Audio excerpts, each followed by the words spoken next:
Ben ritrovati al meteo. Tempo instabile sulle nostre regioni, ma vediamo il dettaglio di sabato 24 novembre.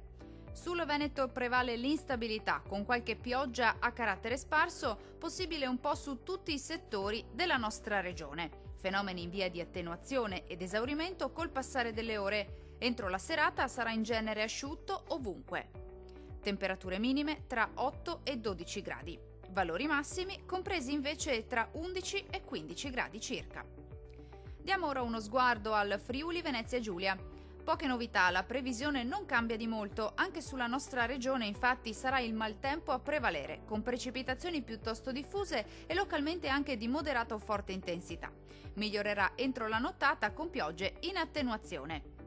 Temperature stazionarie con minime tra 9 e 12 gradi. Valori massimi oscillanti invece tra 13 e 15 gradi. Vediamo infine la situazione del Trentino Alto Adige. Anche sulla nostra regione il tempo risulterà perturbato con piogge e locali temporali piuttosto diffusi un po' su tutto il territorio regionale. Rovesci via via più deboli col passare delle ore e in esaurimento entro la nottata. Temperature minime tra 5 e 8 gradi. Massime oscillanti invece tra 10 e 11 gradi. Dal meteo di Antenna 3 per ora è tutto. Arrivederci al prossimo aggiornamento.